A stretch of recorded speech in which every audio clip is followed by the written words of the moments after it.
Iwan, wonderful to meet you here in Rotterdam, the home of Portbase.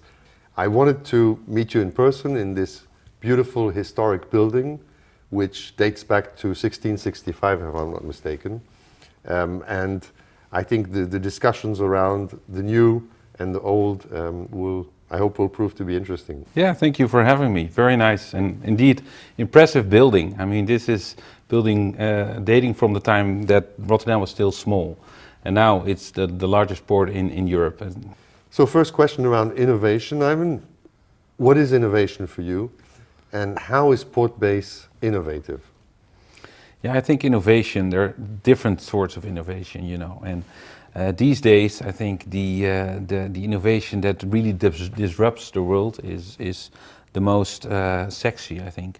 But as you know, in logistics and mainly also port logistics, scalability and adoption is key. And that's why we as Portbase started really with incremental innovation.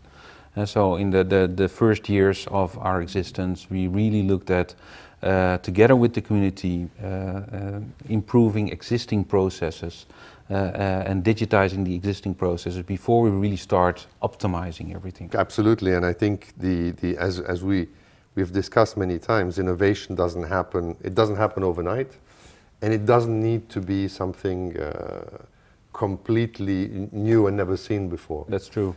So tell me more about Portbase.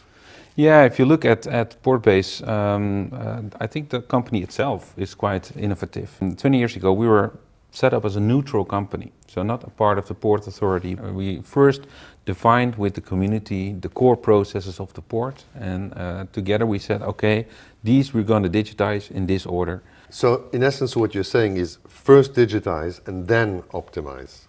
Exactly. And that's a key element.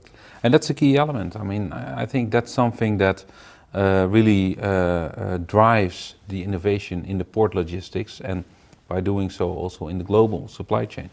So that's, I think, an amazing journey we are on at the moment.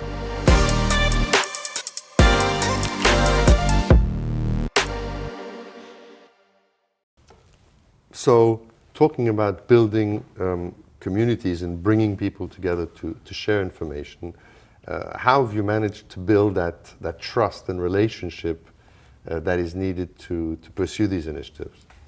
Yeah, I think that neutrality is of course one of the key elements in this, and by having a neutral position, trust is there, but trust is also being created by doing things together, getting to know each other. So I think if you look at the development of all, the digitization of all the processes in the port, we really did it together with the people.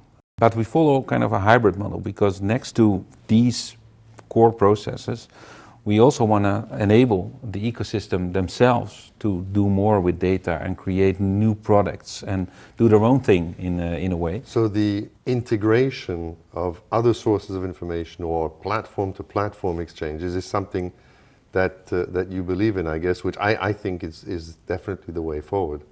Yeah, definitely. And I think from that perspective, from the cooperation between PCSs and platforms, it's very interesting how you look at this, André. How do you see this evolving in the coming years? The future of platforms like TradeLens, GSBN and others is to integrate data from different sources. And for that, as you said, we need standards. We don't want to do mappings and translations. And I think we really want to move away from keying in data 3, 4, 5 times, because not only does it take time, but you also lose a lot of quality. And I think we're all in agreement that we need good data, not just data. Yeah, sure, and especially the standardized data. Otherwise, we are not able really to share easily.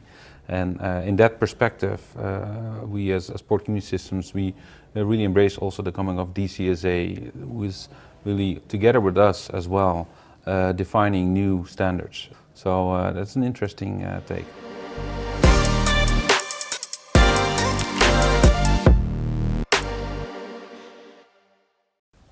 So now let's talk a little bit about scalability again, with the amount of data that is being shared, stored, shared, with all the new processes around digitizing or digitalizing documents, with the advent of IoT, connected devices that can talk to each other.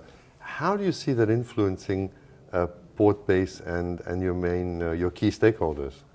Yeah, I think all these developments, I think we should embrace them, of course, as a community in order to let them help us to get more real-time data.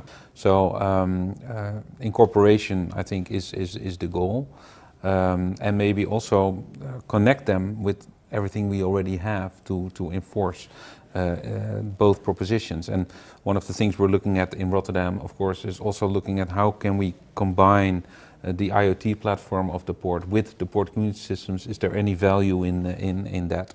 But the main challenge I actually see, and I think that's also the challenge of our stakeholders, is how do we incorporate these new technologies and all the data that's coming out of it in the existing processes? Because everybody is really focused on operations, you know, logistics. They're really focused on day-to-day business, getting things done. And if you look at the current situation with all the disruptions in the chain as well, there's not so much time to really incorporate these innovations. Of course, no, absolutely. And I think also convincing the communities that real-time data coming from connected objects, for example, can replace a lot of the data that we're putting in manually. But of course, there's the element of trust, which we discussed before. And so that requires also a lot of evangelizing, I would say. Ivan, it's been a really, really nice time with you today, and I really hope we'll have a chance of seeing each other again, and thank you so much for participating. Same here, André. I liked it a lot.